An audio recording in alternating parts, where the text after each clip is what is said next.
ഏതാ അതിപ്പോ പറയാനുള്ള കാരണം എന്ന് പറഞ്ഞാൽ ഇപ്പൊ പറയാതിരിക്കുന്നതിന്റെ കാരണം അത് ഈ ഗവൺമെന്റ് സൈഡിൽ നിന്ന് ഒരു സംസാരം നടന്നതിന്റെ പേര് മാത്രമാണ്. അത് നിങ്ങളോട് വെളിപ്പെടുത്താൻ പറ്റില്ല. സർക്കാർ സൈഡിൽ നിന്ന് പറഞ്ഞ ഏതാ പ്രസ് മീറ്റിൽ പറയാനുള്ള കാര്യങ്ങളാണ് ഈ പറഞ്ഞുകൊണ്ടിരിക്കുന്നത്. അതായത് ഓസ്ട്രേലിയൻ സിറ്റിസൺ ആണ്. ഇവിടെ ബിസിനസ് 15 വർഷത്തോളമായി ഇവിടെ ബിസിനസ് ചെയ്യുന്നു. മൂവീസ് ആയിരുന്നു കൂടുതലും ചെയ്തുകൊണ്ടിരുന്നത്. ഓവർസീസ് റൈറ്റ്സ് എടുക്കാറുണ്ട്. പിന്നെ കേരള കോർഫെഡുമായിട്ട് ക്വാരൻ്റെ ബിസിനസ് ഉണ്ടായിരുന്നു. ടൈല് ബിസിനസ് ഒരു പുതിയ ബിസിനസ്സായിരുന്നു. ഓസ്ട്രേലിയയും ഇന്ത്യ ആയിട്ടുള്ളൊരു പുതിയൊരു കരാർ വന്നായിരുന്നത്.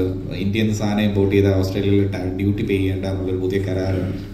അതിനനുസരിച്ചാണ് മുരളിയായിട്ടുള്ളൊരു ബന്ധം വരുന്നത്.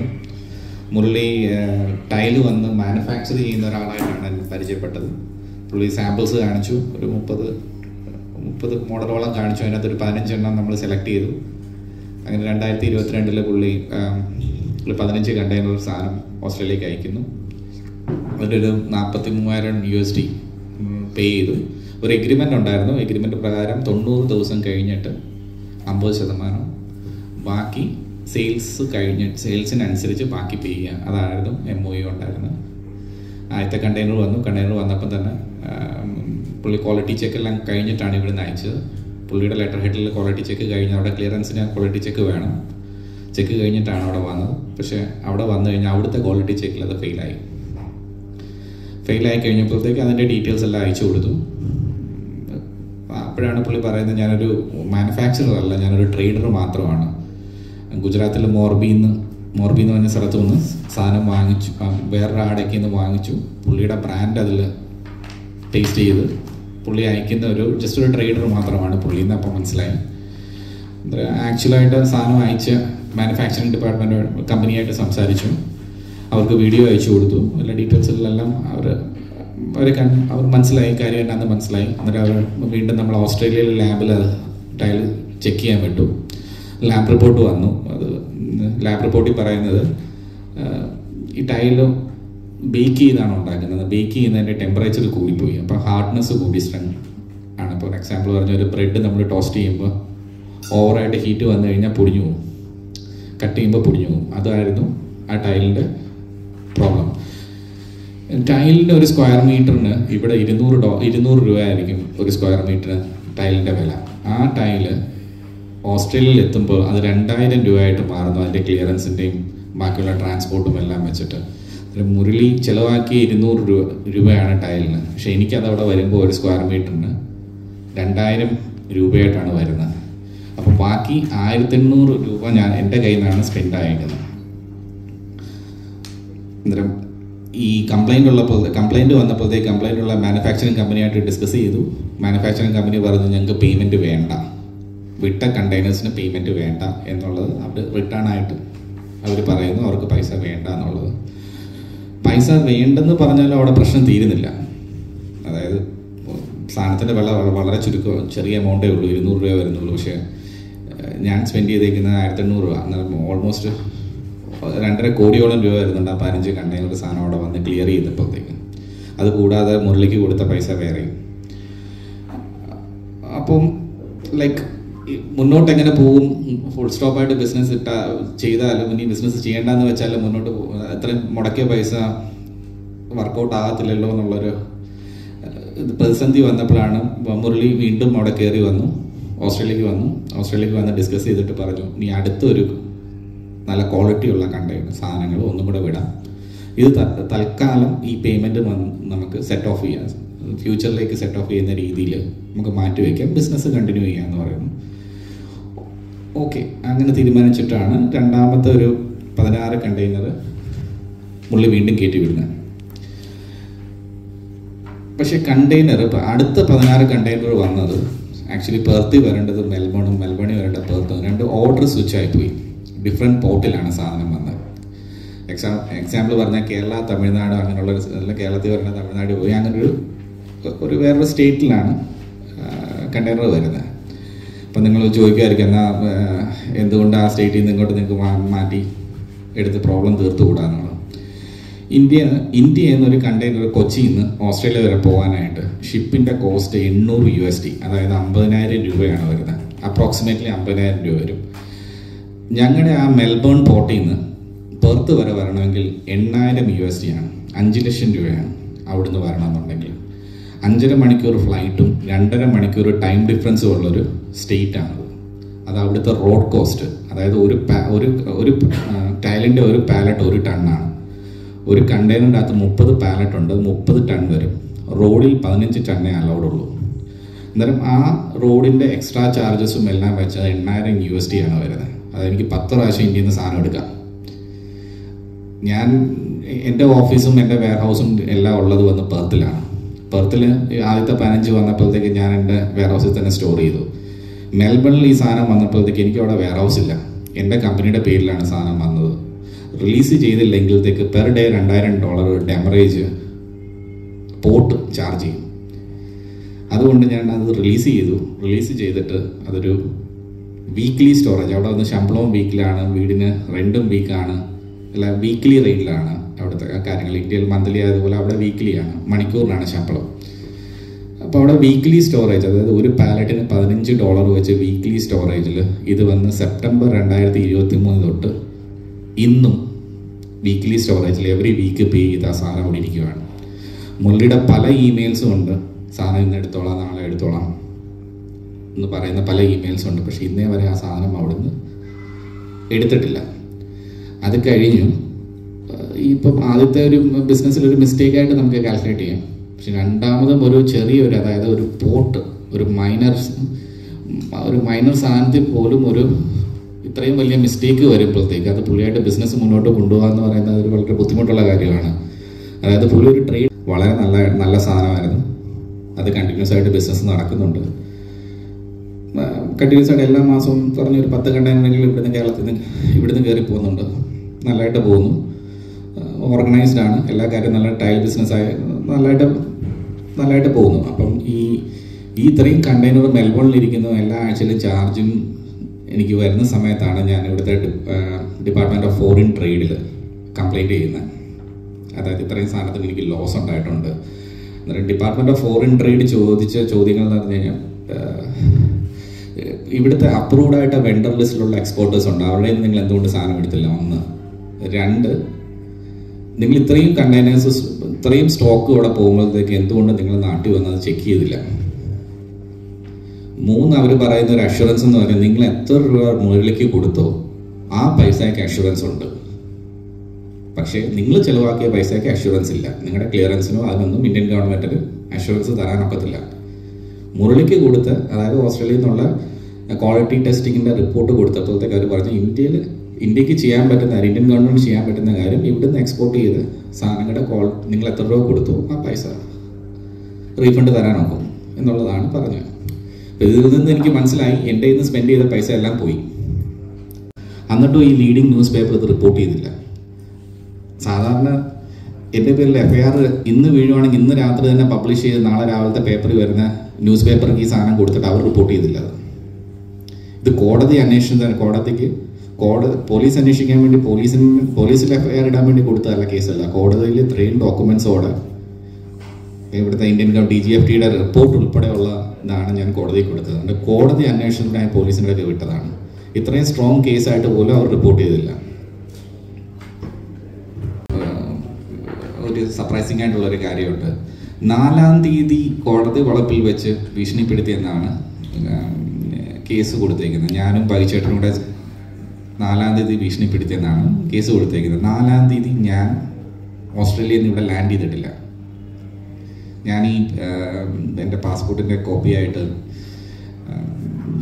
തൃശ്ശൂർ സ്റ്റേഷൻ ഓഫീസറെ കണ്ടിരുന്നു. സ്റ്റേഷൻ ഓഫീസർ കാണിച്ചപ്പോഴത്തേക്ക് സ്റ്റേഷൻ ഓഫീസർ എന്നോട് പറഞ്ഞത് ഈ കംപ്ലൈൻറ്റിനെ ഞങ്ങൾ കണ്ടിട്ടില്ല. ACBയുടെ ഒക്കെ എന്നൊരു ഫോർവേഡഡ് പെറ്റീഷൻ വന്ന് ലീഗൽ ആക്ഷൻ എടുക്കാൻ പറഞ്ഞു, FIR ഇടാൻ പറഞ്ഞു. അത് ഞങ്ങൾ FIR ഇട്ടു. ഞാൻ കൊടുക്കുന്ന ഒരു ഡോക്യുമെൻ്റ് അവർക്ക് വാങ്ങിക്കാൻ ഒക്കത്തില്ല. വാദി വന്ന് ഡോക്യുമെൻ്റ് കൊടുത്ത ശേഷമേ പ്രതിയുടെ കയ്യിൽ നിന്ന് ഡോക്യുമെൻ്റ് വാങ്ങിക്കാൻ ഒക്കത്തുള്ളൂ. കണ്ണൂരും കോഴിക്കോടും കേസ് ഞാൻ സ്ക്വാഷ് ചെയ്യാൻ വേണ്ടി ഹൈക്കോടതിയിൽ കൊടുത്തു. ഹൈക്കോടതിയിൽ നിന്ന് ഓർഡർ വന്നു. പ്രൈമ ഫേഷ്യോ അതിൻ്റെ അകത്തൊരു കുറ്റവും അവർക്ക് കാണാനൊക്കുന്നില്ല. അതുകൊണ്ട് no action to be taken against the petition. എനിക്കെതിരെ ഒരു ആക്ഷനും പോലീസ് എടുക്കില്ലെന്നുള്ളൊരു ഓർഡറും വന്നു. അത് കഴിഞ്ഞിട്ട് രണ്ടാമത്തെ ഹിയറിംഗ് ആയിരുന്നു, 2-ാം തീയതി ആയിരുന്നു, ഈ മാസം 2-ാം തീയതി ആയിരുന്നു ഹൈക്കോർട്ടിൽ. ഈ മുരളിയെ എല്ലാവരെയും ഹൈക്കോടതിയിൽ വിളിപ്പിച്ചിട്ടുണ്ടായിരുന്നു. ആരും അവിടെ 2-ാം തീയതി അവരെ വിളിച്ചിട്ടുണ്ടായിരുന്നു. ആരും കോർട്ടിൽ ഹാജരായില്ല.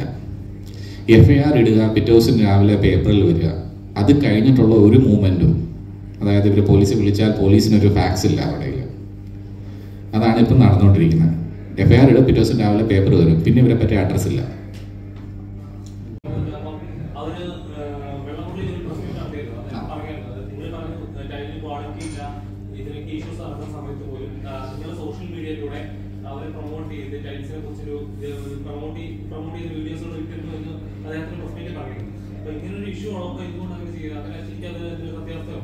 ഇല്ല, അതിപ്പം ആക്ച്വലി നമ്മൾ ടൈൽസ് വന്ന് അവരുടെ നിന്ന് മാത്രമല്ല ടൈൽസ് എടുക്കുന്നത്, വെള്ളാമുറിയുടെ നിന്ന് മാത്രമല്ല ടൈൽസ് എടുക്കുന്നത്, നമുക്ക് വെളിയിൽ നിന്ന് വേറെയും ടൈൽസ് എടുക്കുന്നുണ്ടായിരുന്നു. ഓക്കെ, ക്വാളിറ്റി റിപ്പോർട്ട് നമ്മൾ എടുത്തു. ക്വാളിറ്റി റിപ്പോർട്ട്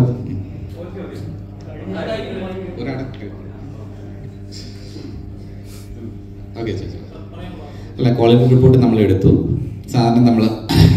സാറിന് നമ്മളത് ചെയ്തു. പിന്നെ അനൂപ് എന്ന് പറഞ്ഞൊരു വ്യക്തിയാണ് അവിടെ മുരളി ഏൽപ്പിച്ച് വെച്ചിരുന്നത്. മുരളി ഏൽപ്പിച്ചത് അനൂപ് എന്ന് പറഞ്ഞൊരു വ്യക്തിയാണ് അവിടെ സെയിൽസിന് വേണ്ടി അവിടെ ഏൽപ്പിച്ച് വെച്ചിരുന്നത്. കുറേ അതിൻ്റെ അകത്ത് തന്നെ ഇപ്പോൾ ഫോർ എക്സാമ്പിൾ നമുക്ക് ഒരു കണ്ടെയ്നർ അവിടെ വന്നു കഴിഞ്ഞാൽ കണ്ടെയ്നർ കംപ്ലൈൻ്റ് ആണെന്നുള്ള കാര്യം നമ്മൾ അറിയുന്നത് ഇങ്ങനെയാണ്. ഇപ്പം കണ്ടെയ്നർ ടൈലെല്ലാം കണ്ടു കഴിഞ്ഞാൽ ടൈലെല്ലാം നല്ല പെർഫെക്റ്റ് ആയിട്ടിരിക്കും. ടൈല് കട്ട് ചെയ്യുമ്പോഴാണ് പൊടിഞ്ഞു പോകുന്നത്, അല്ലാതെ ടൈലിന് ഒരു ഫുൾ ടൈലായിട്ട് ഇരിക്കുമ്പോഴത്തേക്ക് ടൈലിന് കുഴപ്പമില്ല.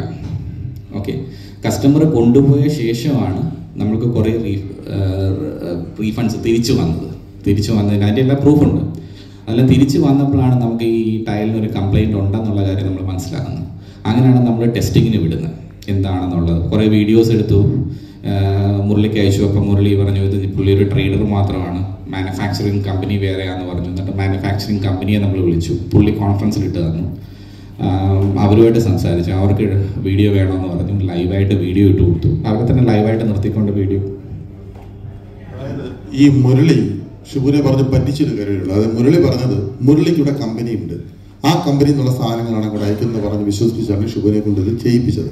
പക്ഷേ ആക്ച്വലി ഞങ്ങൾ അന്വേഷിച്ചപ്പോൾ, ഞാനത് കുറേ ഇവിടെ നിന്ന് അന്വേഷിക്കുകയും ചെയ്തതാണ്, മുരളി ഒരു മീഡിയേറ്റർ മാത്രമാണ്. മുരളി നേരെ ഗുജറാത്തിലേക്ക് പോയിട്ട് ടൈലെടുക്കുന്നു, എന്നിട്ട് വാട്ടർമാൻ എന്ന് പറഞ്ഞ ലേബൽ ഒട്ടിക്കുന്നു, ഇവിടുന്ന് സാധനം അങ്ങോട്ടേക്ക് അയച്ചു കൊടുക്കും. അതാണ് സംഭവിച്ചുകൊണ്ടിരിക്കുന്നത്. അതെ അതെ, എല്ലാ ടൈലും എന്ന് പറഞ്ഞാൽ ആദ്യത്തെ 15 കണ്ടെയ്നറിന്റെ കാര്യമാണ് ഇഷ്യൂ എന്ന് പറഞ്ഞത്. ഇപ്പം ശ്രദ്ധിക്കുക, ആദ്യത്തെ 15 കണ്ടെയ്നറാണ് പുള്ളി അയച്ചതിനാണ് ക്വാളിറ്റി റിപ്പോർട്ട് നെഗറ്റീവ് എന്ന് പറഞ്ഞത്. അത് കഴിഞ്ഞ് പുള്ളി അയച്ച ടൈലുകൾക്ക് ഒരു ഇഷ്യൂ ഇല്ല, ഒരു പ്രശ്നമില്ല. ക്വാളിറ്റി വാസ് വണ്ടർഫുൾ, ഒരു പ്രശ്നമില്ലാത്ത ക്വാളിറ്റിയാണ്, ടൈലാണ്, നല്ല സാധനമാണ് വന്നത്. പറഞ്ഞ സ്ഥലത്തല്ല വന്നത്. എക്സ്പെൻസ് കൂടുതൽ. ആദ്യത്തെ 15 കണ്ടെയ്നറിന്റെ എക്സ്പെൻസ് ഇല്ലേ, അതായത് ഞാൻ നേരത്തെ പറഞ്ഞിരുന്നു 200 ഒരു എക്സാമ്പിൾ പറയുകയാണെങ്കിൽ 200 രൂപയാണ് ടൈലിൻ്റെ ഒരു സ്ക്വയർ മീറ്ററിൻ്റെ റേറ്റ്.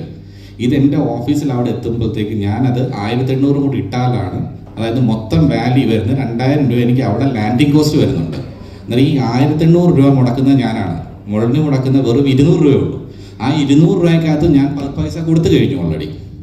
ഓക്കെ, അന്നേരം എന്നെ സംബന്ധിച്ചോളം എനിക്ക് ഈ പൈസ, ഞാൻ മുടക്കിയ പൈസ എനിക്ക് തിരിച്ചു കിട്ടണം. അതിൻ്റെ കോമ്പൻസേഷനായിട്ടാണ് എനിക്ക് അടുത്ത 15 കണ്ടെയ്നർ 16 കണ്ടെയ്നർ അടുത്ത കോമ്പൻസേഷനായിട്ടാണ് വരുന്നത്. ഇല്ല, അതിനും ഞാൻ നമ്മുടെ എഗ്രിമെന്റ് ആർക്കും പുള്ളിക്കൊന്ന് ഹാൻഡ് ഓവർ ചെയ്യുമോ? അല്ല, നിങ്ങളത് നോക്കിക്കൊണ്ട് സംസാരിക്കുകയാണെങ്കിൽ കുറച്ചും കൂടി ഈസി ആയിരിക്കും എഗ്രിമെന്റ് സൈൻ ചെയ്യിക്കുന്നതിനകത്ത്. അതായത് 90 ദിവസം കഴിഞ്ഞിട്ടാണ് ടൈലിൻ്റെ കോസ്റ്റ്, അതായത് പുള്ളിയുടെ ഇവിടുത്തെ ചാർജ് പുള്ളിക്ക് കൊടുക്കേണ്ട എന്ന് വെച്ചാൽ പുള്ളിയുടെ ഈ 200 രൂപ എന്ന് പറഞ്ഞ പേയ്മെൻറ്റ് ഞാൻ 90 ദിവസം കഴിഞ്ഞ് 50% കൊടുത്താൽ മതി. ബാക്കി 50% സെയിലിനനുസരിച്ച്, അങ്ങനെയാണ് ഡീൽ. ഓക്കെ, ഈ ട്രാൻസ്പോർട്ടിൻ്റെ കോസ്റ്റും 90 ദിവസം കഴിഞ്ഞ് ഫുള്ളായിട്ട് ഞാൻ പേ ചെയ്യണം. ഓക്കെ, അന്ന് 90 ദിവസത്തെ ക്രെഡിറ്റ് ആണ് എനിക്ക് ട്രാൻസ്പോർട്ടിന് കിട്ടുന്നത്. ഈ രണ്ടാമത്തെ കണ്ടെയ്നർ വന്നപ്പോഴത്തേക്ക് പുള്ളിയുടെ ആ പേയ്മെൻ്റ് ഇല്ല. അതുകൊണ്ട് പുള്ളിക്ക് ഒരു 25,000 അഡ്വാൻസ് ആയിട്ട് വേണമെന്ന് പറയുന്നു രണ്ടാമത്തെ കണ്ടെയ്നർ. ആദ്യത്തെ കണ്ടെയ്നർ വന്ന് ഞാൻ ലോസ് നിൽക്കുക ഓൾറെഡി. അത്രയും പേയ്മെൻറ്റ് മുരളിക്ക് കൊടുത്തു. എൻ്റെ ക്ലിയറൻസിൻ്റെ കോസ്റ്റ് 2.5 crore അടുത്ത് ക്ലിയറൻസിൻ്റെ കോസ്റ്റ് വന്നിട്ടുണ്ട്. ഇതെല്ലാം വെച്ച് അതായത് സ്റ്റോറേജും ബാക്കിയുള്ള കാര്യം. ഇപ്പം ടൈലെന്ന് പറഞ്ഞാൽ 1 ടണ്ണാണ് ഒരു പാലറ്റ്. ഒരു പാലറ്റ് 1 ടണ്ണാകുമ്പോഴത്തേക്ക് ഒരു കണ്ടെയ്നർ 30 ടണ്ണാണ്. ഇത് ഹാൻഡിൽ ചെയ്യാനായിട്ട് 1 ടണ്ണ് നമുക്ക് ഒരാളെ കൊണ്ട് എടുക്കാനൊക്കത്തില്ലല്ലോ. മെഷീനറി വേണം അതിന് ഫോക്ക് ലിഫ്റ്റ് വേണം. പുതിയ ഫോക്ക് ലിഫ്റ്റ് വാങ്ങിച്ചു. ഫോക്ക് ലിഫ്റ്റിന് മോർ ദാൻ ഇവിടുത്തെ എമൗണ്ട് വെച്ച് 70 ലക്ഷം രൂപയെങ്കിലും വേണം ഫോക്ക് ലിഫ്റ്റിൻ്റെ വില. പിന്നെ സ്റ്റോറേജിന് സെപ്പറേറ്റ് പാനൽസ് വേണമായിരുന്നു. അതിനകത്ത് ഇൻവെസ്റ്റ് ഒരു പ്രശസ്തനായ നേതാവ് എല്ലാവർക്കും അറിയാം. പേര് എന്തായാലും ഞാൻ തൽക്കാലം ഇപ്പോൾ വെളിപ്പെടുത്തുന്നില്ല. പേര് വെളിപ്പെടുത്തും. എന്തോ പാർട്ടിയുടെ പേര് ഞാൻ തൽക്കാലം പറയുന്നില്ല. പറഞ്ഞാൽ നിങ്ങൾ എല്ലാവരും അറിയാം. അതുകൊണ്ട് തൽക്കാലം ഞാനത് വെളിപ്പെടുത്തുന്നില്ല. ആ പാർട്ടിയുടെയും ആ നേതാവിന്റെയും പേര് ഇനിയെങ്കിലും ഈ പണി നിർത്തിയില്ലെങ്കിൽ ഉറപ്പായിട്ടും ഇത് പബ്ലിഷ് ചെയ്യും. യാതൊരു സംശയമില്ല. നിങ്ങളെ തന്നെ എല്ലാവരും വിളിച്ചു കൊണ്ട് തന്നെ പറയും. ഏതാ അതിപ്പോ പറയാനുള്ള കാരണം എന്ന് പറഞ്ഞാൽ ഇപ്പൊ പറയാതിരിക്കുന്നതിന്റെ കാരണം അത് ഈ ഗവൺമെന്റ് സൈഡിൽ നിന്ന് ഒരു സംസാരം നടന്നതിന്റെ പേര് മാത്രമാണ്. അത് നിങ്ങളോട് വെളിപ്പെടുത്താൻ പറ്റില്ല. അത് നിങ്ങളോട് വെളിപ്പെടുത്താൻ പറ്റില്ല. സർക്കാർ സൈഡിൽ നിന്ന് പറഞ്ഞ ഏതാ പ്രസ് മീറ്റിൽ പറയാനുള്ള കാര്യങ്ങളാണ് ഈ പറഞ്ഞുകൊണ്ടിരിക്കുന്നത്. അത് ഞാൻ ചെയ്യട്ടെ. ഏതാ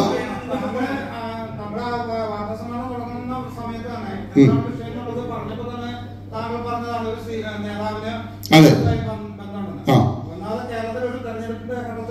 അതെ ഒരിക്കലല്ല അങ്ങനത്തെ പറയാതെ സുഹൃത്തെ. ഞാനും ഈ ഓൺലൈനൊക്കെ ചെയ്ത ആളാണ്. അവിടെ അത് പറയരുത്. ഒരിക്കലും അതല്ല. അത് ഒരിക്കലും അല്ല. ആ നേതാവിന്റെ പേര് വെളിപ്പെടുത്തുന്നത് ഏതാനും ദിവസം വെളിപ്പെടുത്തും. ഒരു ഉത്തരവാദിത്വമില്ല. ആ കരുതാതെ യാതൊരു ഉത്തരവാദിത്വമില്ല. ഞാൻ ചോദിക്കട്ടെ, അങ്ങനെ നീ മുരളിയും ഈ വൗസിനിവാസിന്റെ സന്തോഷം കൂടെ എനിക്കെതിരെ കൊണ്ട് കേസ് ഫയൽ ചെയ്തു. അത് ഇവിടുത്തെ പ്രമുഖ ഒരു പത്രം എഴുതിയത്, ഇവിടുത്തെ പ്രമുഖമായ ഒരു പത്രം അതുപോലും ഞാൻ കൂട്ടുപ്രതി എന്ന് പറഞ്ഞ് എഴുതി വെച്ചതിനാണ് വലിയ അക്ഷരത്തിൽ. ഇതാ ഇവിടെ നടപ്പുണ്ട്. എന്താ എഴുതി വെച്ചത്? അവർക്ക് എന്താണ് ധാർമ്മിക ഉത്തരവാദിത്വം? എന്താണ് ധാർമ്മിക മൂല്യം? അവര് കണ്ടോ? ആളുടെ പേര് ഞാൻ ഇപ്പൊ തൽക്കാലം പറയില്ല. അത് ബുദ്ധിമുട്ടുണ്ട്. ഇപ്പൊ പറയുന്നതിന് ബുദ്ധിമുട്ടെന്ന് പറഞ്ഞാൽ ഒന്നാമത് ഇലക്ഷനാണ്. ആ ഇലക്ഷൻ സമയം അതുകൊണ്ട് എനിക്ക് പറയുന്നതിന് വളരെയധികം ബുദ്ധിമുട്ട് ആ പേര് പറയുന്നത്.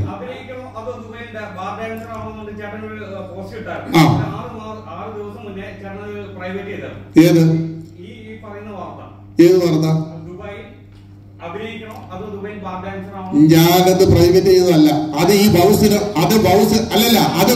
അതാണ് നിങ്ങളുടെ ഏറ്റവും വലിയ തെറ്റിദ്ധാരണ. ഈ വൗസിനിവാസിന്റെ അയാള് എന്റെ ചാനല് ഒരു ഫാൾസ് കമ്പനിയെ കൊണ്ട് ദുബൈയില് അത് അവനത് എന്താണ് പറയാ ഹാക്ക് ചെയ്യിച്ചിട്ട് എനിക്കതിപ്പോ മോണിറ്റൈസേഷൻ പോലും പോയി കിടക്കുക. പ്രൈവറ്റ് അല്ല. നോ ഏതാണ് പ്രൈവറ്റ്?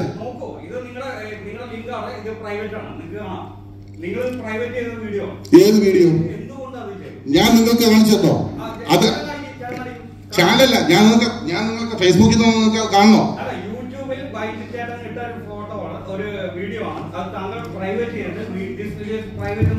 യൂട്യൂബിൽ എനിക്കറിയില്ല. ഞാൻ ഫേസ്ബുക്കിന്റെ കാര്യമാണ് പറഞ്ഞത്. യൂട്യൂബിൽ എനിക്കറിയില്ല. ഇല്ല, ത്രിവിക്രമിനെതിരെ ചെയ്ത വാർത്ത അയാൾ തന്നെയാണ് ചാനൽ ഹാക്ക് ചെയ്തിട്ട് അതിന്റെ മോണിറ്റൈസേഷൻ കാണിക്കുന്നത് 2 ചാനലിൽ. ഇപ്പൊ നടന്നിരിക്കുന്നതാണ് 30 ദിവസത്തേക്ക്.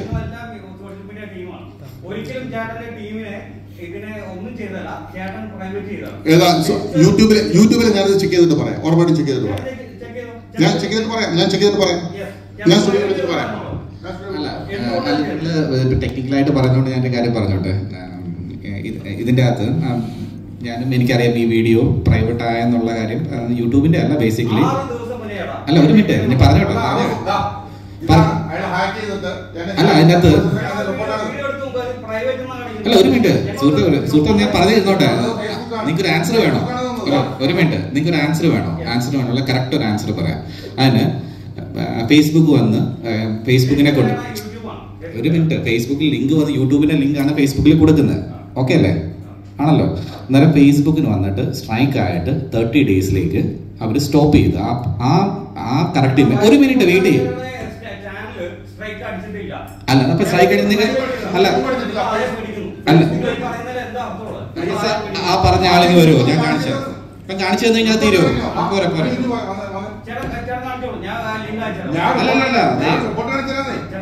ഫേസ്ബുക്കിൽ അങ്ങോട്ട് പരിചയപ്പെട്ട് കഴിഞ്ഞപ്പോഴത്തേക്ക് പറഞ്ഞു എനിക്കറിയാം, അയാൾ എന്നോട് പറയുന്നു. ഞാൻ പറഞ്ഞു ഓക്കെ. ഞാൻ പറഞ്ഞു നിങ്ങൾ എന്തിനാ ഈ കേസ് മഴക്കുമായിട്ടൊക്കെ നടക്കുന്നത്, ഇത് എങ്ങനെയെങ്കിലും അങ്ങോട്ടും ഇങ്ങോട്ടും പറഞ്ഞൊന്ന് കോംപ്രമൈസ് ചെയ്ത് തീർത്തൂടെ എന്ന് ചോദിച്ചു. ശരി ചേട്ടാ നോക്കാമെന്നൊക്കെ പറഞ്ഞ് ഇയാൾ എനിക്ക് ഷേക്കാൻ എന്നിട്ട് ഇവിടെ നിന്ന് ഇറങ്ങിപ്പോയി. ഇത് നടക്കുന്നത് കഴിഞ്ഞ മാസം 5-ാം തീയതിയാണ്. പിന്നീട് ഇയാളെ കുറിച്ചൊന്നും ഒരു അനക്കമില്ല. 20-ാം തീയതി ഞങ്ങൾ അറിയുന്നു എന്റെയും കൂടെ പ്രതി എടുത്ത് കേസ് പരിഹരിക്കുക. ഞാനും പ്രതിയായി. കാര്യം കോടതി വളപ്പിൽ വെച്ച് ഞാൻ ഇയാളെ ഭീഷണിപ്പെടുത്തിയെന്നാണ് കേസ്. അവർ കൊണ്ടു കൊടുത്തു. രാവിലെ ACP ഓഫീസിന് രാവിലെ കംപ്ലൈന്റ് കൊണ്ട് കൊടുക്കുന്നു. ACP അതിനകത്ത് ഇമ്മീഡിയറ്റ് ആക്ഷൻ, അയാൾ നോട്ടും എഴുതി, ഇമ്മീഡിയറ്റ് ലീഗൽ ആക്ഷൻ എന്ന് പറഞ്ഞ് നോട്ട് എഴുതി നേരെ സ്റ്റേഷൻ ഓഫീസർ കൊടുക്കുന്നു. സ്റ്റേഷൻ ഓഫീസർ ഇത് മേടിച്ച് അന്നേരം തന്നെ FIR ആണ്, 420 ചീറ്റിംഗ് ആണ് കേസ്. പിന്നെ അതുപോലെ തന്നെ ഭയപ്പെടുത്തൽ. ഞാൻ അയാളെ തെറി പറഞ്ഞു കാണാം, അതൊക്കെ പറഞ്ഞേക്കുന്നതാണ് നല്ല രസമാണ്. കോടതിയിൽ CCTV ഉണ്ട്, ഇയാളുടെ കൂടെ ഒരാളുണ്ടായിരുന്നു പറയുന്നു. അയാളുടെ പിന്നെ ഫോണിന്റെ CDR നോക്കിയാൽ നമുക്കറിയാൻ പറ്റും. ഇതൊന്നുമില്ലാതെ പോലീസ് തോന്നുന്ന പോലെ കേസെടുത്തു. ശരി, അതും പോട്ടെ നോക്കാം. അത് കഴിഞ്ഞു. കഴിഞ്ഞ ആഴ്ച ഈ കുഞ്ഞമണീസ് ഹോസ്പിറ്റൽ എന്ന് പറയുന്ന സിനിമയുടെ ഡയറക്ടറുടെ വീട്ടിൽ ഈ പറഞ്ഞ ഷിബു ജോബ് അവിടെ ചെന്ന് കഴിഞ്ഞപ്പോൾ അവർ തമ്മിലൊക്കെ എന്തൊക്കെയോ ഈ ബിസിനസ് കാര്യങ്ങളും സിനിമാ കാര്യങ്ങളുമാണ് സംസാരിച്ചത്. കൈ കൊടുത്തുകൊണ്ടൊക്കെയാണ് സംസാരിക്കുന്നത്. അതിന്റെ എല്ലാത്തിന്റെയും CCTV ഫുട്ടേജ് ഉണ്ട്. ഇത് സംസാരിച്ചിട്ട് അയാൾ അവിടെ നിന്ന് ഇറങ്ങിപ്പോയിരുന്നു. പോയിട്ട് വീണ്ടും ഞാൻ പ്രതിയായിട്ട് അടുത്ത കേസ് ഇവിടെ ഞാനും ഷിബുവും പ്രതിയായിട്ട് നമ്മുടെ തേവര പോലീസ് സ്റ്റേഷനിൽ കേസ് കൊണ്ട് കൊടുത്തിരിക്കുക. ആ കേസ് എന്ന് പറയുന്നത് ഈ സനലിന്റെ ഫോണിലേക്ക് ഞാൻ വിളിച്ച് സനലിനെ കൊല്ലുമെന്ന് ഭീഷണിപ്പെടുത്തിയെന്ന് പറഞ്ഞാണ് കേസ്. കേരളത്തിലാകെ ഒരേ ഒരു മീഡിയയാണ് ആ റിപ്പോർട്ട് ഇട്ടത്. ആ മീഡിയ പേര് എന്തായാലും പറയുന്നില്ല. ആ മീഡിയ മാത്രമാണ് റിപ്പോർട്ട്. അത് ഏത് രീതിയിലാണ് റിപ്പോർട്ട് വന്നതെന്ന് പറയാം. ഞങ്ങൾ ഈ സ്റ്റേഷനിലൊക്കെ കാര്യങ്ങളൊക്കെ അന്വേഷിച്ച് വന്നപ്പോഴത്തേക്ക് ഇതിനകത്ത് ഈ എറണാകുളത്തിനകത്ത് FIR പോലും ഒരു എതിരായിട്ടില്ല. കാരണം അവർക്ക് മനസ്സിലായി ഇതൊരു ഫാൾസ് കേസാണെന്ന് മനസ്സിലായി. ഇതിന്റെ ചുരുക്കം ഇതാണ്: എങ്ങനെ പ്രവാസിയായ ഒരാൾ കേരളത്തിലേക്ക് ബിസിനസ് ചെയ്യാൻ വന്നാൽ അയാളെ എങ്ങനെ തകർക്കാം, അതാണ് ഇവരെല്ലാം നോക്കിയത്. മലയാള സിനിമ ഉൾപ്പെടെ സിനിമയ്ക്കകത്താണ് ഈ സംഭവം ഏറ്റവും കൂടുതലുണ്ടാകുന്നത്. ഈ മുരളിയും ബൗസിമാസിന്റെ സന്തോഷ് ത്രിവിക്രമൻ എന്ന് പറഞ്ഞ ആളും ഈ സിനിമയുടെ ബേസിൽ തന്നെയാണ് ഈ കാര്യങ്ങളൊക്കെ ചെയ്തത്. ഈ ത്രിവിക്രമന്റെ വേറൊരു കളി അറിയാമോ? ഈ കുഞ്ഞമണീസ് ഹോസ്പിറ്റൽ എന്ന് പറയുന്ന സിനിമയ്ക്കകത്ത് ഇപ്പോഴും ഒരു 8-9 പേർക്ക് റെമ്യൂണറേഷൻ കൊടുക്കാറുണ്ട്. എന്റെ ഓഫീസിൽ ഇരിപ്പുണ്ട് അതിന്റെ കംപ്ലൈന്റ്. ഞാൻ മാർക്കറ്റ് ജനറൽ സെക്രട്ടറിയാണ്, നിങ്ങൾക്ക് എല്ലാവരും അറിയാമല്ലോ. കഴിഞ്ഞ 10-15 വർഷമായിട്ട് ഞാൻ ജനറൽ സെക്രട്ടറിയാണ്. ഞങ്ങളുടെ ഓഫീസിൽ ഇപ്പോഴും കംപ്ലൈന്റ് ഇരിക്കുകയാണ് 3 പേരുടെ. ഈ പറഞ്ഞ സനൽ എന്ന് പറഞ്ഞ ഡയറക്ടറുടെ ഭാര്യ സരയൂന് വരെ ഇതുവരെ റെമ്യൂണറേഷൻ കൊടുത്തിട്ടില്ല. അതുമാത്രമല്ല, ഗുരുതരമായ ഒരു ആരോപണം ആ സിനിമയ്ക്കകത്ത് വേറെയുണ്ട്. ആ സിനിമയിൽ അഭിനയിക്കാൻ വന്ന ജൂനിയർ ആർട്ടിസ്റ്റ് പെൺപിള്ളേരെയൊക്കെ ബാർ ഡാൻസിന് വേണ്ടി വിളിച്ചിരിക്കുന്നു. എവിടെ? പിന്നെ ബാംഗ്ലൂരും അതേപോലെ തന്നെ ദുബായിലും. അങ്ങനെ വരെ നടന്നേക്കുന്ന ഒരു ലൊക്കേഷൻ ആയിരുന്നു ഈ കുഞ്ഞമണീസ് ഹോസ്പിറ്റലിന്റെ ലൊക്കേഷൻ. അപ്പൊ അതിനെക്കുറിച്ച് അവരെന്ത് ചോദിച്ചാലും അത് ഞങ്ങൾ തെളിയിച്ചു കൊടുക്കാൻ തയ്യാറാണ്. കാരണം അതിന്റെ പരാതികളും കാര്യങ്ങളും എല്ലാം നമ്മുടെ ആസിഡീസ് ഉള്ളതാണ്. എന്നിട്ടാണ് ഇപ്പോഴത്തെ പരിപാടി. ഷിബുവിനെ ആരെങ്കിലും സഹായിക്കാൻ ചെന്നാൽ, നിങ്ങൾപ്പെട്ട ആരെങ്കിലും ആണെങ്കിലും ശരി, നിങ്ങൾ ആരെങ്കിലും ഷിബുവിന് കൊടുത്ത് പോയി പുറത്തിറങ്ങിയാൽ അപ്പോൾ കേസിടും. അപ്പൊ ഏതെങ്കിലും പോലീസ് സ്റ്റേഷൻ കൊടുക്കും. ഇത് ഒരു രാഷ്ട്രീയ നേതാവിന്റെ പ്രേരണയോടുകൂടി തന്നെ, അവരുടെ അറിവോടുകൂടി തന്നെ അവർ ചെയ്യുന്ന കാര്യമാണ്. അതിന് ബദൽ വേണ്ട കാര്യങ്ങളൊക്കെ ഞങ്ങൾ ചെയ്തിട്ടുണ്ട്. പക്ഷെ എങ്കിലും ഇത് കേരളത്തിലൊരു നല്ല ഒരു പ്രവണത അല്ല എന്ന് മാത്രമേ ഉള്ളൂ. ഇവിടെ കോടിക്കണക്കിന് രൂപ ഇൻവെസ്റ്റ് ചെയ്ത് ഒരു ബിസിനസ്സിന് വേണ്ടി, പ്രത്യേകിച്ചും സിനിമയ്ക്ക് വേണ്ടിയൊക്കെ വരുന്ന ഒരാളെ ഈ നാട്ടിലേക്ക് വരുത്താതിരിക്കുക, അപ്പൊ അവരുടെ നിന്ന് കാശും മേടിച്ചിട്ട് അവരുടെ പേർക്ക് കേസ് ഉണ്ടാക്കിയിടുക, എന്നിട്ട് അവരെ ഇട്ട് ഈ നാട്ടിയിട്ട് നടത്തുക. എങ്ങനെ നമ്മുടെ നാട് നന്നാവാനെന്നുള്ളതാണ് ചോദ്യം. ഈ ഷിബുവിന് പറയാനുള്ളത് പറഞ്ഞിട്ട് നിങ്ങൾക്ക് എന്ത്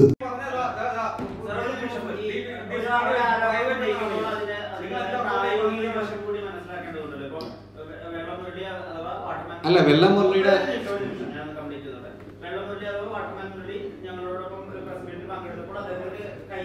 രേഖകളെന്ന് തോന്നിപ്പിക്കുന്ന വിധത്തിലുള്ള പേപ്പറുകളാണ് നിങ്ങൾ പറയുമ്പോൾ പോലും അദ്ദേഹത്തിന്റെ സംസ്ഥാനത്തിൽ കുറച്ചുകൂടി സ്പഷ്ടത ഉണ്ടായെന്ന് പറയുമ്പോൾ അവിടെ നിങ്ങളുടെ വ്യക്തിത്വം പറയും, നിങ്ങൾ പറയുന്നതിലെ വ്യക്തതയും നിങ്ങളുടെ ഇന്റഗ്രിറ്റിയും കൂടിയാണ് ഞങ്ങൾക്ക്. അല്ല ഇപ്പോഴത്തെ ഏർപ്പെടുത്തിയാൽ ഈ 10-69 മീഡിയകൾ ഇവിടെ കൂടിയതിന് ഒരു കാരണം കൂടി ഉണ്ടാവും. അല്ല ഇപ്പോഴത്തെ ഇഷ്യൂ എന്നാണ് മുരളി ഇവിടെ സംസാരിച്ച് പത്രസമ്മേളനം നടത്തിയപ്പോൾ മുരളി പറഞ്ഞ് വെള്ള പേപ്പർ കാണിച്ചിട്ട് എന്റെ കയ്യിൽ എന്നെ 100 കോടി പറ്റിച്ചു എന്ന് പറയുന്നു. ഇപ്പോഴത്തെ ഇഷ്യൂ ഇവിടുത്തെ ഒരു ACPയോ അല്ലെങ്കിൽ ഇവിടുത്തെ ഒരു ത്രിവിക്രമനോ അല്ലാത്ത ബാർ ഡാൻസോ അതൊന്നും അല്ല ഇവിടുത്തെ ഇഷ്യൂ വന്ന് ഞാനൊരു പ്രവാസിയായിട്ട് ഞാൻ ഇവിടുന്ന് പോയി, എൻ്റെ കയ്യിൽ നിന്ന് ഇത്രയും പൈസ പോയ ശേഷം എനിക്കെതിരെ ഇത്ര കേസ്.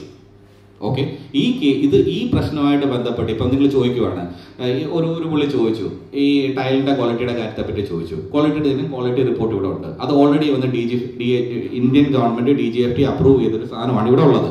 അതിന്റെ പ്രൂഫ് ചോദിക്കുക, അതിന്റെ പ്രൂഫ് കറക്റ്റായിട്ട് തരും. ഇപ്പൊ മുരളിക്ക് അയച്ചു കൊടുത്ത പൈസയുടെ റെസിപ്റ്റ് ചോദിക്കുക, റെസിപ്റ്റ് ഉണ്ട്, റെസിപ്റ്റ് തരും. മുരളി ഇട്ട എഫ്ഐആറിന്റെ ഡീറ്റെയിൽസ് ചോദിക്കുക, എഫ്ഐആറിന്റെ ഡീറ്റെയിൽസ് കയ്യിലുണ്ട്. കോടതി വന്ന് പുള്ളിക്ക് എഗെയിൻസ്റ്റ് ആയിട്ട് കൊടുത്ത് എനിക്ക് ഇതായിട്ട് കൊടുത്ത് ഇൻട്രീം ഓർഡർ നിങ്ങൾ ചോദിക്കുക, ഡോക്യുമെന്റ്സ് ഇവിടെ ഉണ്ട്.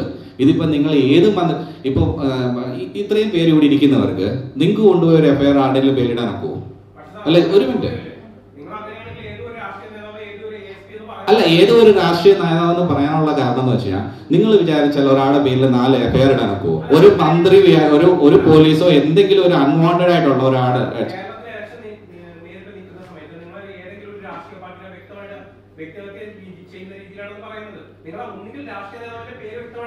ഈ വ്യക്തിഹത്യ ചെയ്യുന്നത് ആളുടെ പേരെടുത്ത് പറഞ്ഞിട്ട് അവരെ എന്തെങ്കിലും വ്യക്തിഹത്യ ചെയ്യുവാണെന്നാണ് വ്യക്തിഹത്യ. ഇത് വ്യക്തിഹത്യയല്ല.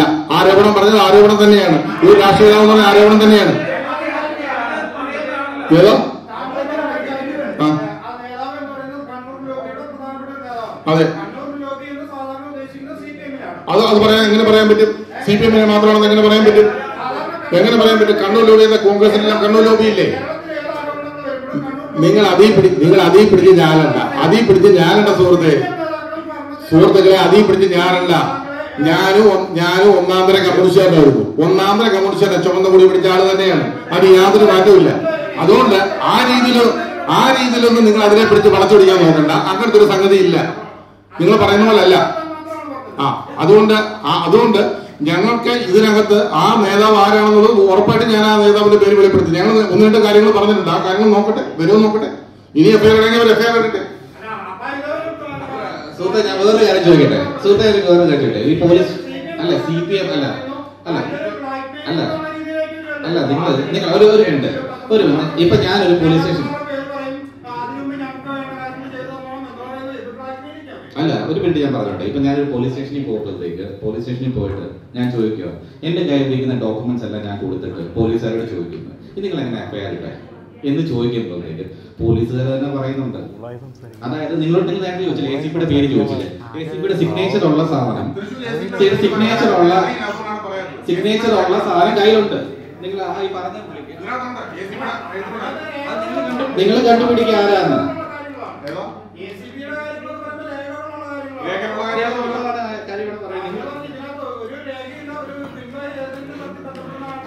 അങ്ങനെ പറഞ്ഞിട്ട് ഈ പറഞ്ഞ പുള്ളിക്ക് ഹലോ നിങ്ങൾ പാസ് ഓവർ ചെയ്യുമോ? പുള്ളിക്ക്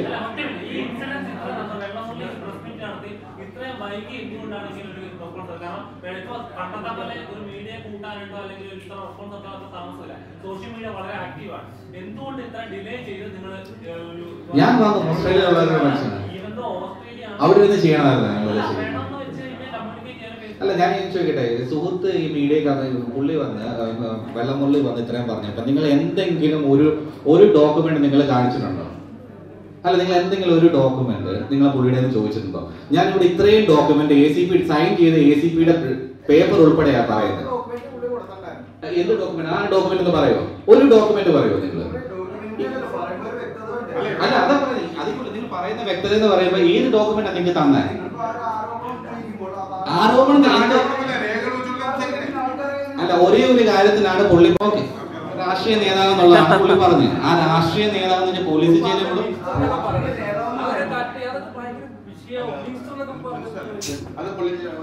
ടെൻസിൽ പോയിട്ടാണ്, മനസ്സിലൊന്നും അല്ല.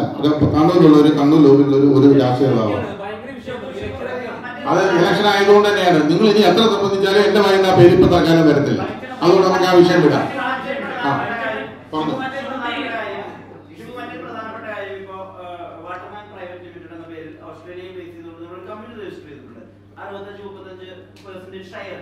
അപ്പൊ അങ്ങനെ ബിസിനസ് എന്റർടൈൻമെന്റിന്റെ ഭാഗം കൂടി ആവുമ്പോൾ ഒരു ബേസിക്കലി നമ്മുടെ വീട്ടിലേക്ക് ഒരാളെ പുല്ല് ചെന്നിറങ്ങി വിളിക്കുമ്പോൾ അയാളെ പറ്റി ഒരു ബോധ്യം ഉണ്ടാവുമല്ലോ നമുക്ക്. അല്ലെങ്കിൽ അയാളെ പറ്റി നമ്മൾ ഇന്റേണലോട് ചെയ്ത് നമുക്ക് വരാം. അയാളുടെ ഇന്റഗ്രിറ്റി എന്താണ്, അയാളുടെ ബിസിനസ് ഇടപാടുകൾ എങ്ങനെയാണെന്നൊക്കെ. അങ്ങനെ ഒരു കമ്പനി രജിസ്റ്റർ ചെയ്തതിനു ശേഷം ഒരുമിച്ച് കച്ചവടവും നടത്തിയതിനു ശേഷം അതിനുശേഷം ആദ്യമായിട്ട് ഒരു ആരോപണം വരുന്നത് വാട്ടർമുരളിയാണ്. അപ്പൊ അദ്ദേഹത്തിന് പറഞ്ഞ വാക്കുകളെ സ്പഷ്ടത വിശ്വസിക്കാനേ ഞങ്ങൾക്ക് സാധിക്കുള്ളൂ. അല്ലാതെ അത് കഴിഞ്ഞുകൊണ്ട് നിങ്ങളൊന്ന് പറയുമ്പോൾ അതിനതിൻ്റെതായ വ്യക്തത വേണം. അപ്പൊ ഒരു ബിസിനസ് എന്റർടൈൻമെന്റ് പോലും തുടങ്ങിയ നിങ്ങളുടെ ഇടയിൽ എന്തെങ്കിലും പ്രശ്നങ്ങൾ ഉണ്ടായിട്ട് പിന്നെ അത് മാധ്യമങ്ങളിലേക്ക് വലിച്ചടിക്കുന്നതായിട്ടാണ് ഇപ്പോഴുള്ള വ്യക്തതകളോട് ഞങ്ങൾക്ക് മനസ്സിലാവുന്നത്. ഓക്കെ, സുഹൃത്ത് പറഞ്ഞ പോലെ തന്നെ ഇപ്പൊ ഞാൻ വന്ന് മുരളി വന്നപ്പോഴത്തേക്ക് മുരളിയുടെ ബാക്ക്ഗ്രൗണ്ട് ചെക്കോ അല്ലെങ്കിൽ ഞങ്ങളുടെ എന്നെ പറ്റി കുറച്ചും കൂടെ ഞാനൊരു അണ്ടർസ്റ്റാൻഡിങ്, സുഹൃത്തെ ആ ക്വസ്റ്റ്യനുള്ള ആൻസർ കേട്ടോളൂ. ഞാനൊരു അണ്ടർസ്റ്റാൻഡിങ് പറയാം. എനിക്ക് വന്ന് അവിടെ ഇലക്ട്രോണിക് വേസ്റ്റ് റീസൈക്ലിംഗ് ഒരു ബിസിനസ് ഉണ്ട്, പിന്നെ എനിക്ക് ഗ്ലോബൽ ബയോമെഡിക്സ് ഉണ്ട്, 2 കാസിനോ ഉണ്ട് എനിക്കിവിടെ, പിന്നെ എഞ്ചിനീയറിംഗ് ഉണ്ട്, എഞ്ചിനീയറിംഗ് കമ്പനി ഉണ്ട്, പിന്നെ ബാക്കിയുള്ളത് വന്ന് ഓട്ടോമേഷൻ്റെ CNC ഓട്ടോമേഷൻ്റെ കമ്പനിയുടെ ഓൾമോസ്റ്റ് 100 പേരെ എംപ്ലോയീസ് വർക്ക് ചെയ്യുന്നുണ്ട്. അന്നേരം ഒരു പുതിയൊരു ഗവൺമെൻറ് ഒരു റൂളിംഗ് വരുന്നത് ഇന്ത്യയിൽ നിന്ന് സാധനം വാങ്ങിക്കുമ്പോഴത്തേക്ക് നമുക്ക് ഡ്യൂട്ടി വേണ്ട. ഞങ്ങൾക്ക് ഇത് നേരത്തെ ചൈനയായിട്ട് മാത്രമേ ഉള്ളായിരുന്നു. അപ്പോൾ ഇന്ത്യയിൽ നിന്ന് സാധനം വാങ്ങിക്കുമ്പോഴത്തേക്ക് ഇത് വേണ്ട എന്നുള്ള കാര്യം. അപ്പം മിനിസ്റ്റർ ജയശങ്കർ സാറെല്ലാം അവിടെ വന്നിട്ടുണ്ടായിരുന്നു. അപ്പം ഇന്ത്യൻ ഹൈ കമ്മീഷനിൽ വരുമ്പോഴത്തേക്ക് ഹൈ കമ്മീഷന് പ്രഷറുണ്ട് ഇത്രയും ഇന്ത്യയിൽ നിന്നുള്ള എക്സ്പോർട്ടുകൾ ഇമ്പ്രൂവ് ചെയ്യണം എന്നുള്ളത്. അന്നേരം ഇന്ത്യൻ ഹൈ കമ്മീഷനിൽ നമ്മുടെ ഓഫീസിൽ നമ്മളോട് പറയാറുണ്ട്, നമ്മൾ ഇമ്പോർട്ട് ചെയ്യുമ്പോൾ ചൈനയ്ക്ക് കൊടുക്കുന്ന പ്രിഫറൻസ് നിങ്ങൾ ഇന്ത്യക്ക് കൊടുക്കുക. യു ആർ ഫ്രം ഇന്ത്യ, നിങ്ങളുടെ മദർ കൺട്രിയാണ് ഇന്ത്യ, ഇന്ത്യക്ക് ഒരു പ്രിഫറൻസ് കൊടുക്കുന്നത് പറയുന്നത്. അങ്ങനെയാണ് മുരളി വരുന്നത്. ഇപ്പോൾ ഫോർ എക്സാമ്പിൾ പറയുക, ഇപ്പോൾ ചൈനയിൽ നിന്നൊരു ഒരു ഫോർ എക്സാമ്പിൾ ഞങ്ങൾ ടൈൽ എടുക്കുമ്പോഴത്തേക്ക് ഞങ്ങൾക്ക് വന്ന് എന്ത് ചെയ്യാനൊക്കും, ഇന്ത്യയെ സപ്പോർട്ട് ചെയ്ത് എന്ത് ചെയ്യാനൊക്കും. അതിനാണ് ഇവിടുന്ന് ഇത്രയും പടങ്ങൾ ചെയ്യുന്നുണ്ട്, ഞാനിവിടെ ഒരു 5 സ്റ്റാർ ഹോട്ടൽ കിട്ടുന്നുണ്ട്, ഇതെല്ലാം ചെയ്യുന്നുണ്ട്. 15 വർഷമായിട്ട് ഞാനിവിടെ മലയാളം സിനിമകളിൽ പടങ്ങൾ എടുത്തുകൊണ്ടിരിക്കുന്ന ഒരു വ്യക്തിയാണ്. ഓക്കെ, പടങ്ങൾ എടുക്കുമ്പോഴത്തേക്ക് പല പടങ്ങൾ, ഇപ്പോൾ മഞ്ഞുമലയിൽ ബോയ്സ് എന്ന് ഞാൻ പടം എടുക്കുമ്പോഴത്തേക്കും നമ്മളൊരു അഡ്വാൻസ് ആയിട്ട് കൊടുക്കുന്ന ഒരു ചെറിയ എമൗണ്ടാണ് കൊടുക്കുന്നത്. നമുക്കറിയത്തില്ല മഞ്ഞുമലയിൽ ബോയ്സ് ഹിറ്റ് ആവുമോ എന്നുള്ള കാര്യം നമുക്കറിയത്തില്ല. മഞ്ഞുമലയിൽ ബോയ്സിന് ഹിറ്റായി കഴിയുമ്പോൾ ഒരു 40 കോടി കളക്ഷൻ എൻ്റെ കയ്യിലായിരിക്കുന്നത്. 40 കോടി കളക്ഷൻ, എൻ്റെ 10% മാത്രമേ ഉള്ളൂ എനിക്ക് അവകാശപ്പെട്ട പൈസ. ആ 10% എടുത്തിട്ട് ഞാൻ ബാക്കി 90% അവർക്ക് ടൈമിൽ റിട്ടേൺ കൊടുക്കണം. ഓക്കെ, ഇതുപോലെ തന്നെയാണ് RDX ചെയ്തതും പഴയ പടങ്ങളെല്ലാം ചെയ്തതും. ഇവിടെ ക്രിസ്റ്റഫറിന്റെ പ്രൊഡക്ഷനിൽ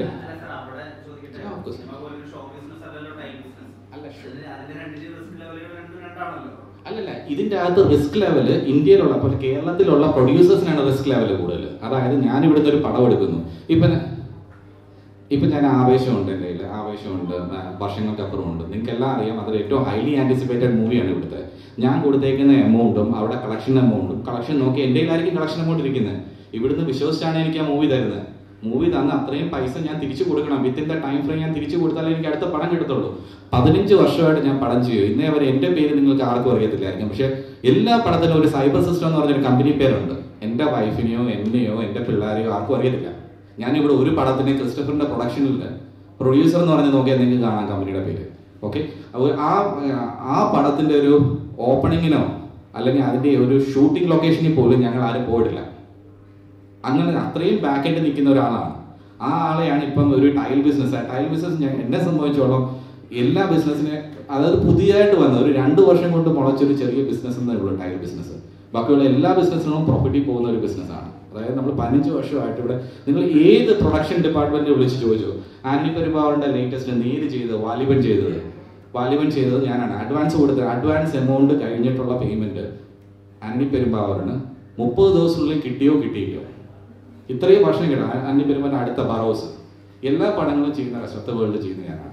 അവർക്കെല്ലാം ഇന്നേ വരെ ആരെങ്കിലും ഒരു പേയ്മെന്റ്, ഇപ്പൊ ഭയങ്കര വിവാദമായിട്ടൊരു പടം ഉണ്ടായിരുന്നു, തുറമുഖം എന്ന് പറഞ്ഞ പടം. തുറമുഖത്തിന് ആദ്യത്തെ ഫസ്റ്റ് ഫണ്ടിങ്, അതായത് ആദ്യത്തെ 3 കോടി സുകുമാർ തെക്കേപ്പാടിന് ഞാൻ പടം തുടങ്ങുന്നതിന് മുമ്പേ കൊടുക്കുന്നത്, ഞങ്ങളുടെ കമ്പനിയാണ് കൊടുക്കുന്നത്.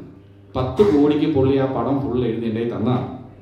മൊത്തം എല്ലാ റൈറ്റ്സും OTT തൊട്ട് എല്ലാ റൈറ്റ്സും എഴുതി എൻ്റെ തന്നതാണ്.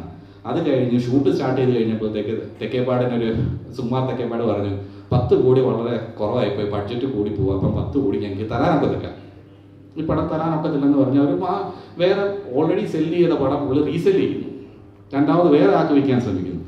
അതായത് പുള്ളിയുടെ തെക്കേപ്പാട് ഫിലിംസ് എന്നുള്ളത് മാറ്റി അടുത്ത ആൾക്ക് പോകാൻ പോകുന്നു, എല്ലാം ചെയ്യുന്നു. ഫിലിം ചേംബറെ കംപ്ലൈൻറ്റ് ചെയ്ത് ഞാൻ ഹൈക്കോടതിയിൽ നിന്ന് സ്റ്റാറ്റസ് കോ വാങ്ങിച്ച് ഫിലിം ചേംബർ ഇടപെട്ട് ഫിലിം ചേംബർ പറഞ്ഞ അന്ന് ഫിലിം ചേംബറിലുള്ള അനിൽ സാർ എന്ന ഒരാളാണ്, പുള്ളി എന്നോട് പറഞ്ഞൊരു ഇതാണ്, സ്റ്റാറ്റസ് കോ ഹൈക്കോടതി വന്ന് ഫുള്ള് സ്റ്റോപ്പ് ചെയ്ത പടം. അപ്പം അനിൽ സാർ ചേംബറിൽ നിന്ന് എന്നെ വിളിച്ചിട്ട് പറഞ്ഞു വെച്ചാൽ ഒരു പടം എന്ന് പറഞ്ഞു കഴിഞ്ഞാൽ ഒരാടെ മാത്രമല്ല, കുറേ ആർട്ടിസ്റ്റ് അതിനകത്ത് വർക്ക് ചെയ്യുന്നുണ്ട്, എത്രയോ ബാക്ക് എൻഡിലും ഇതായിട്ട് വർക്ക് ചെയ്യുന്നതാണ്. നിങ്ങൾ ഈ പരിപാടി കാണിച്ചിട്ട് അവിടെ പോയി ഒരു സ്റ്റാറ്റസ് കോ മെയിൻറ്റെയിൻ ചെയ്യാൻ പറഞ്ഞാൽ ആ പടം മൊത്തം നിന്നു പോവുകയാണ്, അത് ചെയ്യരുത് എന്ന് പറഞ്ഞു. ഞാൻ പറഞ്ഞു സാറേ വന്ന് സംസാരിക്കാമെന്ന് പറഞ്ഞു. ഇവിടെ വന്നു സംസാരിച്ചു. സഞ്ജയ് വാദവ് എന്ന് പറഞ്ഞ എല്ലാവർക്കും അറിയാമായിരിക്കും. അവരും ഇൻവോൾവ് ആയിട്ട് ലാസ്റ്റ് ആ 3 കോടി ഞാൻ കൊടുത്ത പൈസ എൻ്റെ ഓവർസീസ് മാത്രമായിട്ട് മാറ്റിയിട്ട് ഞാൻ ആ കേസ് വിഡ്രോ ചെയ്തു. കേസ് പിന്നെ ഇവരെ പടം ഷൂട്ട് സ്റ്റാർട്ട് ചെയ്തു, കണ്ടിന്യൂ ചെയ്ത് പോയി. അത് കഴിഞ്ഞ് ലാസ്റ്റ് പടം ഇറങ്ങി. 1 രൂപ പോലും കളക്ട് ചെയ്തില്ല. അവിടുത്തെ പോലെ ലിസൻസ് ലാസ്റ്റ് ആ പടം എടുത്തു, പടം റിലീസ് ചെയ്തു. ആ ഓവർസീസിൽ ആ പടം സെൻസറിന്റെ പൈസ പോലും നമുക്ക് തിരിച്ചു കിട്ടിയിട്ടില്ല. എന്ന് വെച്ച് കഴിഞ്ഞാൽ 5 വർഷത്തിന് മുകളിൽ കോവിഡിന് മുന്നേ കൊടുത്ത പൈസയാണത്. എപ്പോഴാണ് റിലീസ് ചെയ്തത്? ഇതുപോലെ കുറേ വരണേ ആവശ്യമുണ്ട് പടം ഞാൻ ചെയ്തപ്പോൾ. ദുൽഖറിന്റെ ഫസ്റ്റ് പ്രൊഡക്ഷനിലുള്ള പടമാണ് വരണേ ആവശ്യമുണ്ട്. അത് ഞാൻ എടുത്തത് ഓവർസീസ് റൈറ്റ്സ് എടുത്തത് 3 കോടിക്കാണ് ഓവർസീസ് റൈറ്റ്സ് എടുക്കുന്നത്.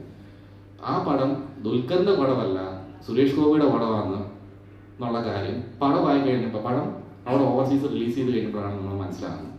വേറെ ആൾക്കാർ 1.5 crores കൊടുത്ത പടം ഞാൻ 3 കോടിക്ക് പടം എടുത്തു. പടം നല്ലതായിരുന്നു. എനിക്ക് 3 കോടി ലോസ് ഒന്നും വന്നില്ല. ഞാൻ കവർ ചെയ്ത് പോയി. പക്ഷെ ഞാൻ 1.5 എടുക്കുകയാണെങ്കിൽ എനിക്ക് കൂടുതൽ പ്രോഫിറ്റ് കിട്ടിയാണ്. ഞാൻ അതിന് അഗെയിൻസ്റ്റ് ആയിട്ട് കേസ് കൊടുത്തു. അവർ വന്ന അത്ര ഞാൻ കൊടുത്ത എമൗണ്ടിന് അവർ പൈസ കെട്ടിവെച്ചു. എന്നിട്ട് ഇപ്പോഴും നടക്കുന്നു.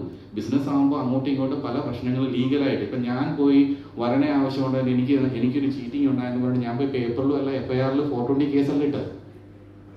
ഓക്കെ, എനിക്ക് വന്ന തുറമുഖത്തിന് പൈസ വരും, പുള്ളി എന്നെ ചീറ്റ് ചെയ്തു. എനിക്ക് രണ്ടാമത് കൊണ്ടുപോയി പുള്ളി പടം വെക്കാൻ പോയി. ഞാൻ പോയി 420 അല്ല ചെയ്യുന്നത്. ലീഗലായിട്ട് ഇവിടെ കോടതിയുണ്ട്. ഇപ്പം മുള്ളിക്ക് പ്രശ്നമുണ്ടെങ്കിൽ മുള്ളിക്ക് കോടതിയെ സമീപിക്കാം. ഓസ്ട്രേലിയൻ കോർട്ട് ഇന്ത്യൻ കോർട്ട് പോലെ അല്ല. 30 ദിവസത്തിനുള്ളിൽ തീരുമാനമാകും ഒരു കംപ്ലൈന്റ് ഉണ്ടെങ്കിൽ. ഒരു രാജ്യവും തമ്മിലുള്ള ബന്ധമാണിത്. ഓസ്ട്രേലിയ അല്ല, നിങ്ങൾ ഈ പറയുന്നുണ്ടല്ലോ, ലൈക്ക് നമ്മൾ പറയുന്നതിന്റെ അകത്ത് കയറി പിടിക്കുന്നത്. ഇന്ത്യ എന്ന് പറഞ്ഞ ഒരു രാജ്യം നിങ്ങൾക്കും അറിയാം എനിക്കും അറിയാം, ഇത്രയും ജനസംഖ്യയുള്ള നാടാണ്. ഓക്കെ, ഇവിടെ ഒരു സാധനം ഒരു കാര്യം നടന്നു വരിക എന്ന് പറയുമ്പോൾ ടൈം എടുക്കും. പക്ഷേ ഓസ്ട്രേലിയ പോലുള്ള രാജ്യം എന്ന് പറഞ്ഞാൽ അധികം ആൾക്കാരില്ല. അതായത് കേരളത്തിലുള്ള ആൾക്കാർ മാത്രമേ ഉള്ളൂ ഓസ്ട്രേലിയ മൊത്തം. ഓസ്ട്രേലിയ എന്ന് പറഞ്ഞൊരു കോണ്ടിനെന്റ് ആണ്. അതായത് ഓസ്ട്രേലിയക്കകത്ത് തന്നെ പല സ്റ്റേറ്റുകളും 2.5-3 മണിക്കൂർ ഡിഫറൻസിലാണ്. 3 മണിക്കൂർ, അതായത് ഒരിടത്ത് 10 മണി ആയാലും മറ്റേടത്ത് 2 മണി, അത്രയും ഡിഫറൻസ് ഉള്ള വലിയ രാജ്യമാണ്. ആ വലിയ രാജ്യത്ത് കേരളത്തിലുള്ള ആൾക്കാർ മാത്രമേ ഉള്ളൂ അവിടെ. എന്നിട്ട് അവിടുത്തെ നിയമവ്യവസ്ഥയും എല്ലാം വന്ന് ഫാസ്റ്റായിട്ട് ചെയ്യും. ഇവിടെ എന്ന് പറയുമ്പോൾ ഇത്രയും ജനങ്ങളുണ്ട്. ഇത്രയും ജനങ്ങൾക്ക് എത്ര കോടതിയുണ്ട് ഇവിടെ? ഒരു കോർട്ടിൽ ഇട്ട് കഴിഞ്ഞാൽ ഇപ്പൊ വരണേ ആവശ്യമുള്ള കേസ് ഇപ്പം പറയുക, എന്ന് റിലീസായതാണ്? കോവിഡിന് മുമ്പിൽ റിലീസായതല്ലേ? റിലീസായ അന്ന് തൊട്ട് ഈ കേസ് 4 വർഷമായി കൊമേഴ്ഷ്യൽ കോർട്ടിലാണ് ഈ കേസ് കിടക്കുന്നത്. കൊമേഴ്ഷ്യൽ കോർട്ടിൽ നിങ്ങൾക്ക് എല്ലാവർക്കും അറിയാം എന്നായിരുന്നു റൂളിംഗ് വന്നിരുന്നത്. 6 മാസം കൊണ്ട് ബിസിനസ്സുകാർക്ക് വേണ്ടി രൂപീകരിച്ച ഒരു കോർട്ടാണ് കൊമേഴ്ഷ്യൽ കോർട്ട്. ഈ കൊമേഴ്ഷ്യൽ കോർട്ടിൽ 4 വർഷമായിട്ട് ഈ സാധനം കിടക്കുക. അതായത് അവർ പൈസ കെട്ടി വെച്ചു. എല്ലാ ദിവസം വരുമ്പോഴത്തേക്ക് ഒന്നെങ്കിൽ മാറ്റി വയ്ക്കുക, അവിടെ മാറ്റി വയ്ക്കുക, ആളില്ല, അങ്ങനെ മാറി പൊയ്ക്കൊണ്ടിരിക്കുകയാണ്. അതാണ് നമ്മുടെ നിയമവ്യവസ്ഥ ഇവിടെ. ഓസ്ട്രേലിയ നോക്കുവാണെങ്കിൽ ഇവിടെ കുറച്ച് ലീനിയന്റ് ആണ്. ആൾക്കാർക്ക് കൂടുതൽ അവസരങ്ങൾ കൊടുക്കും. 10 പ്രാവശ്യം നിങ്ങൾ കോർട്ടിൽ വന്നില്ലെങ്കിൽ 14ാമത് പ്രാവശ്യം നിങ്ങൾക്ക് ഒരു ലീനിയൻസി ഉണ്ട്. ഓസ്ട്രേലിയയിൽ വന്ന് 2 പ്രാവശ്യം നിങ്ങൾ വന്നില്ലെങ്കിൽ എക്സ്പാർട്ടിയായി, വിധിയായി. അതാണ് അവിടെ ഇവിടെയുള്ള വ്യത്യാസം. അല്ലാതെ ഇവിടുത്തെ നിയമവ്യവസ്ഥ വന്ന് തെറ്റാണെന്ന് പറയാൻ ഞാൻ യോഗ്യനല്ല.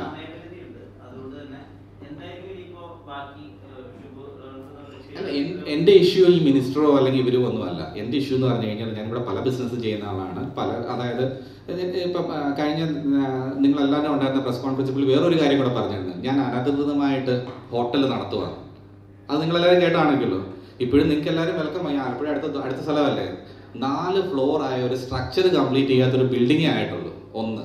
രണ്ടാമത്തത് അത് ഇന്ത്യൻ ബാങ്കിന്റെ, അത് ഇവിടുത്തെ നമ്മുടെ ഇന്ത്യൻ ബാങ്കിന്റെ ഡ്രീം പ്രൊജക്റ്റ് ആണ് അത്. ഓക്കെ, അവർ ഫണ്ട് ചെയ്തേക്കുന്ന ഏറ്റവും വലിയ പ്രൊജക്റ്റാണ്. ഓക്കെ, ഞാൻ വന്ന് ഫോറിൻ ഫണ്ടിങ് യൂസ് ചെയ്തല്ല ഞാൻ പ്രൊജക്റ്റ് ചെയ്തത്. പക്ഷേ ഇന്ത്യൻ ബാങ്കിന്റെ അവർ ഫണ്ട് ചെയ്ത് ഒരു ബാങ്ക് ഫണ്ട് ചെയ്യും. അത്രയും വലിയൊരു ഗവൺമെന്റ് ബാങ്ക് ഫണ്ട് ചെയ്യണമെങ്കിൽ അത്രയും പേപ്പർ വർക്ക്സ് കറക്റ്റ് അല്ലാത്തടത്ത് ഫണ്ട് ആവുമോ? നമ്മൾക്ക് ആൾക്കാർക്ക് എന്ത് വേണമെങ്കിലും ഇരുന്ന് ഏത് കാര്യങ്ങളും പറയാം. അപ്പം ആ മുരളി ഇവിടെ നടത്തിയ പ്രസ് കോൺഫറൻസിന് നിങ്ങൾക്ക് തെളിയിക്കാനുള്ള ആ പോയിന്റിലോട്ട് നമുക്ക് പോവാം. നമ്മൾ മിനിസ്റ്റേഴ്സിന്റെ കാര്യം പറയുന്നത് മിനിസ്റ്റേഴ്സ് അല്ല, രാഷ്ട്രീയക്കാരുടെ പേര് ഇതിൻ്റെ അകത്ത് വരാൻ കാരണം ഇത്രയേ ഉള്ളൂ. ഞാനിപ്പം കണ്ണൂർ പോയിട്ട് ഞാൻ DYSPയുടെ ഓഫീസിൽ ഇരിക്കുമ്പോഴത്തേക്ക് DYSP പറയുന്നൊരു കാര്യമാണ്, നിങ്ങൾ പവറൊന്നും യൂസ് ചെയ്തില്ലേ? ഇത് വന്ന് കണ്ണൂരിൽ കുറേ എല്ലാവരും വന്ന് പ്രഷറുണ്ട് ഞങ്ങൾക്ക്, നിങ്ങൾ പവറൊന്നും യൂസ് ചെയ്തില്ലേ എന്നൊരു ചോദ്യമുണ്ട്. ഈ ചോദ്യത്തിനകത്ത് എനിക്ക് മറുത്തായിട്ടൊരു കാര്യം പറയാനുള്ളത്, ഞങ്ങളുടെ ഓസ്ട്രേലിയയിൽ ഞങ്ങൾ ജീവിക്കുന്ന സാഹചര്യത്തിൽ നമ്മൾ വന്ന് ഈ ബ്യൂറോക്രാറ്റ്സും ഡിപ്ലോമാറ്റ്സും എന്നാണ് പറയുന്നത്. ബ്യൂറോക്രാറ്റ്സ് എന്ന് പറഞ്ഞാൽ ഓഫീസിൽ ജോലി ചെയ്യുന്ന ജീവനക്കാർ, ഡിപ്ലോമാറ്റ്സ് എന്ന് പറഞ്ഞു കഴിഞ്ഞാൽ അവിടുത്തെ ഉള്ള മിനിസ്റ്റേഴ്സും അങ്ങനെയുള്ള പാർട്ടിയിലെ ആൾക്കാരും. പാർട്ടിക്ക് ഒരു റോളും ബ്യൂറോക്രാറ്റ്സിൻ്റെ അടുത്തിട്ടില്ല. അതായത് പാർട്ടി റൂൾ ഉണ്ടാക്കാനുള്ളതാണ്, റൂള് നടപ്പിലാക്കുന്നതാണ് ബ്യൂറോക്രാറ്റ്സ്. ഒരു ചെറിയൊരു എക്സാമ്പിൾ പറയാം, വളരെ വളരെ ചെറിയൊരു എക്സാമ്പിൾ പറയാം. എനിക്കൊരു 2020 ബോർഡർ ഫോഴ്സിൻ്റെ ഒരു ചെക്ക് വന്നായിരുന്നു. ആസ് യൂഷ്വൽ നോർമൽ ചെക്ക് വരുന്ന വെച്ചാൽ അത്രയും എംപ്ലോയീസ് ഉള്ളതാണ് ഞങ്ങളുടെ ഓഫീസിൽ.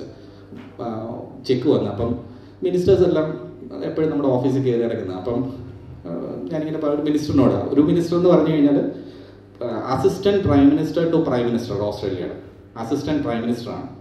ആ പ്രൈം മിനിസ്റ്റർ പുള്ളി ഓഫീസിൽ ഞാൻ പറഞ്ഞ ഒരു ചെക്ക് വന്നിട്ടുണ്ട്. അപ്പോൾ പുള്ളി പറഞ്ഞു ഡോണ്ട് വറി, ഞാൻ ഡീൽ ചെയ്തോളാം. ഇംഗ്ലീഷുകാരാണ്. ഞാൻ പറഞ്ഞു you don't have to worry about it, ഞങ്ങൾ ഡീൽ ചെയ്തോളാം, ഇലക്ഷൻ ടൈമും കൂടെ ഞങ്ങൾ ഡീൽ ചെയ്തോളാം എന്ന് പറഞ്ഞു. ഉടനെ പുള്ളിയുടെ ലെറ്റർ, ഓസ്ട്രേലിയൻ വലിയ ലെറ്റർ ഹെഡിൽ ലെറ്റർ എടുത്ത് ബ്യൂറോക്രാറ്റിനെ എഴുതിക്കുന്നു. Please don't commence action against, ഇന്ന കമ്പനിക്കെതിരെ ആക്ഷനോ അല്ലെങ്കിൽ എൻക്വയറിയോ ഒന്നും ചെയ്യരുതെന്ന് പറഞ്ഞിട്ട് ഒരു ലെറ്റർ അയക്കുന്നു. ലെറ്റർ അയച്ചതിൻ്റെ 3-ാം ദിവസം എനിക്ക് സസ്പെൻഷൻ വരുന്നു. ഓക്കെ, അത് അങ്ങനെ ഒരു രാജ്യം. അതായത് നമ്മൾ എപ്പം മുകളിലെ പവർ യൂസ് ചെയ്യുന്നോ ബ്യൂറോക്രാറ്റ്സ് വന്ന് അപ്പോഴേ തട്ടും. ഓക്കെ, പിന്നെ നമുക്ക് നെക്സ്റ്റ് ഓപ്ഷൻ ഉണ്ട്, കോർട്ടിൽ പോയി കേസ് വിൻ ചെയ്യാം. പക്ഷെ ഒരിക്കലും നമ്മൾ മുകളിൽ നിന്നൊരു പവർ നമ്മൾ യൂസ് ചെയ്ത് കഴിഞ്ഞാൽ, അങ്ങനെയുള്ളൊരു രാജ്യത്തു നിന്നാണ് ഞാൻ വരുന്നത്. ഇന്നേ വരെ ഓസ്ട്രേലിയൻ ഹൈക്കമ്മീഷനിൽ നിന്ന് DGPക്ക് ലെറ്റർ പോയി, ഇത്ര ഇഷ്യൂ വന്നപ്പോഴത്തേക്ക് ഇത് പറ്റി അന്വേഷിക്കണം, ഇതിനെപ്പറ്റി അന്വേഷിക്കണം എന്ന് പറഞ്ഞുകൊണ്ട് DGPക്ക് ലെറ്റർ പോയിട്ടുണ്ടായിരുന്നു.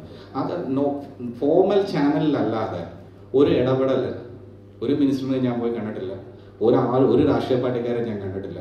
മീഡിയയിൽ ഇങ്ങനൊരു ഡിസ്കഷൻ വന്നു, ആ ഡിസ്കഷന് ഞാൻ അഗെയിൻസ്റ്റ് ആയിട്ട് എൻ്റെ കയ്യിലുള്ള പ്രൂഫ് വെച്ച് എൻ്റെ കയ്യിലുള്ള പ്രൂഫും സത്യസന്ധമായിട്ടുള്ള കാര്യങ്ങളും ഞാനിവിടെ പറയുന്നു. അതിൻ്റെ അപ്പുറം എനിക്ക് രാഷ്ട്രീയക്കാരുമായിട്ടുള്ള ആൾക്കാരുടെ പേരോ അതൊന്നും എന്നെ സംബന്ധിച്ചുള്ള ഒരു ഇഷ്യൂ അല്ല. എനിക്കൊരു ബിസിനസ് ചെയ്ത് എനിക്കിവിടെ ലോസ് ഞാൻ സഹിക്കാൻ റെഡിയാണ്. എൻ്റെ ഭാര്യയും എൻ്റെ പിള്ളേരെയും ഇതിലോട്ട് പിടിച്ചിടും. 21 വയസ്സായിട്ടുള്ള മോന്, അവൻ ഇന്ത്യ വന്നിട്ട് 5 വർഷം കൂടുമ്പോഴും കാണും ഇന്ത്യയിൽ വരുന്ന പയ്യനാണ്.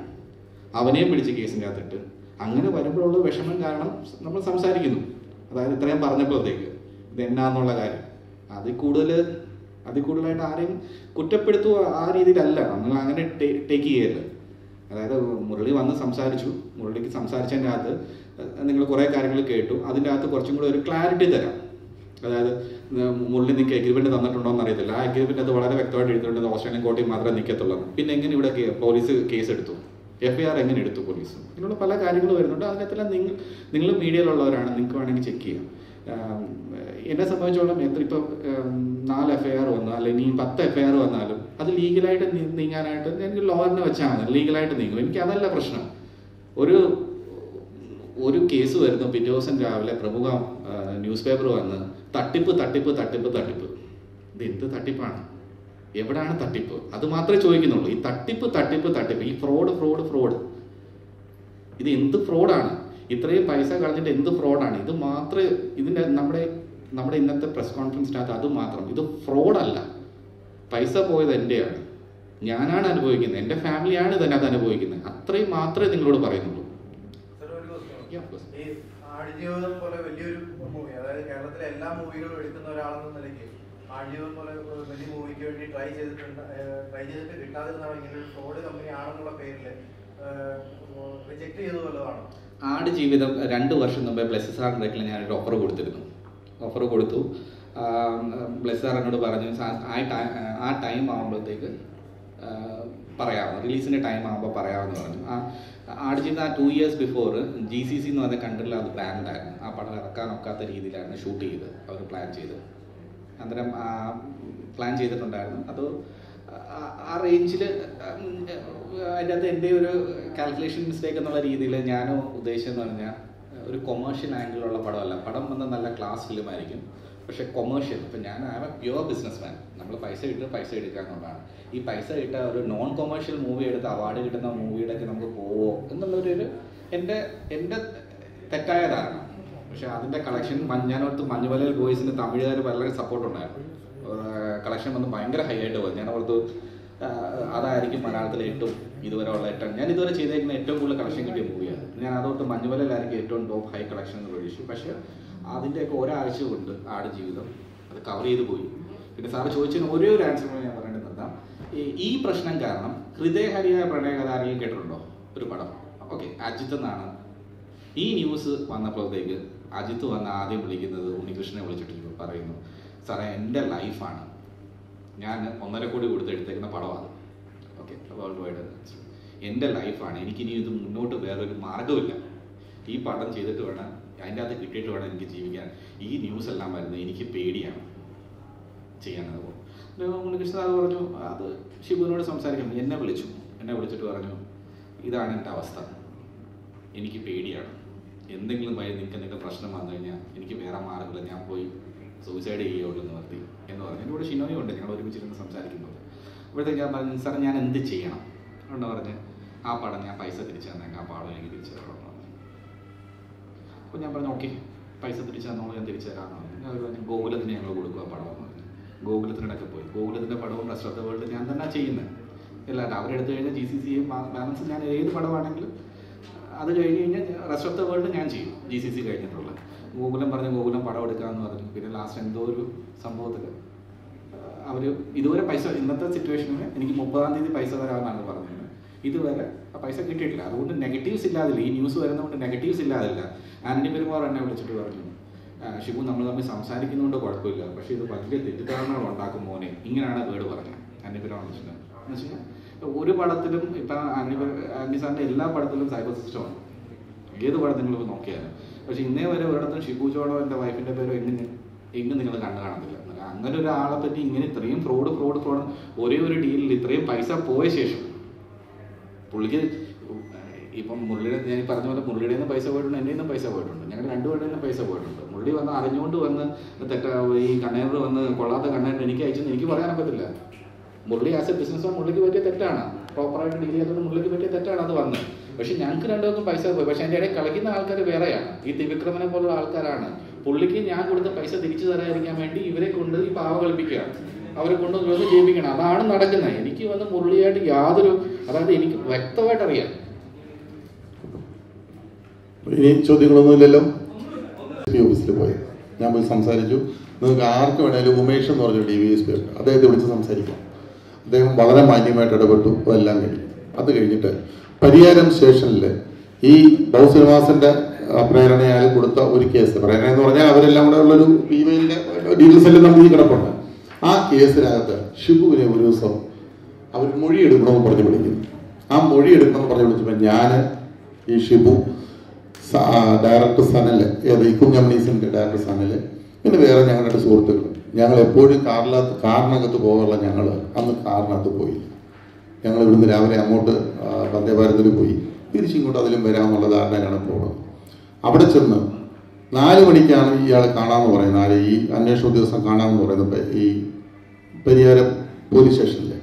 ആ 4 മണിക്ക് ഞാൻ ആ DVSP വിളിക്കുന്നു. ഉടനെ അദ്ദേഹം പറഞ്ഞു, നിങ്ങൾ ഇങ്ങോട്ട് പോകാം, നമുക്ക് ഇവിടെ നിന്ന് സംസാരിച്ചിട്ടൊക്കെ പോകാൻ പറഞ്ഞു. അവിടെ ചെന്നിരുന്നു, കാര്യങ്ങളെല്ലാം പറഞ്ഞു, അദ്ദേഹത്തിന് പേപ്പറെല്ലാം കൊടുത്തു, അദ്ദേഹത്തിന് ഇത് ബോധ്യമാവുകയും ചെയ്തിട്ടുണ്ടെന്നാണ് ഞങ്ങളുടെ വിശ്വാസം.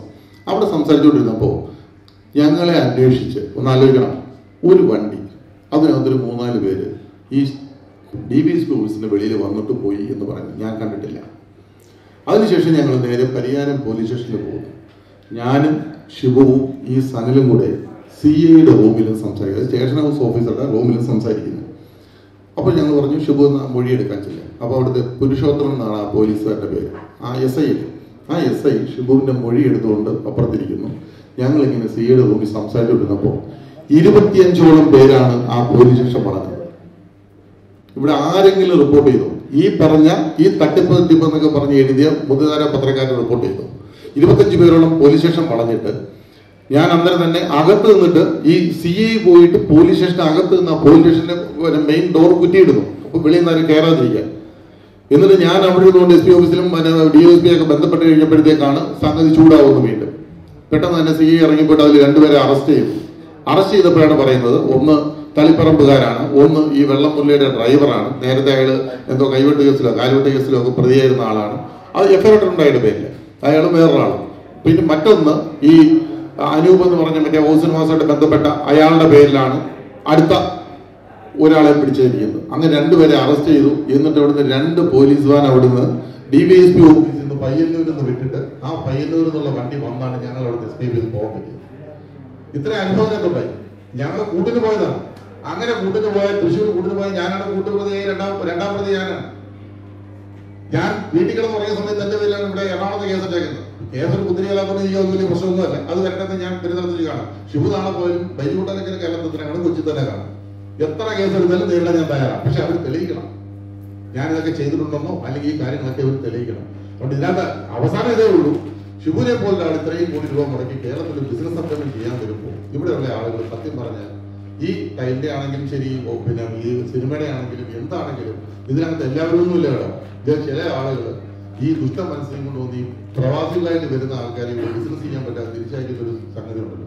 നമ്മുടെ നാട്ടിൽ ചേർന്നതല്ല എന്ന് മാത്രമേ പറയാനുള്ളൂ, വേറെ ഒരു കാര്യം പറയില്ല. അങ്ങനെയാണെങ്കിൽ നടന്ന സംഭവം പോലീസ് തന്നെ ഒരു റിപ്പോർട്ട് എനിക്ക് അയച്ചു തന്നിട്ടുണ്ട്, ഇമെയിലായിട്ട് അയച്ചു തന്നിട്ടുണ്ട്. അത് DIG അന്വേഷണം ഇട്ടായിരുന്നു അതിന് അഗെയിൻസ്റ്റ് ആയിട്ട്.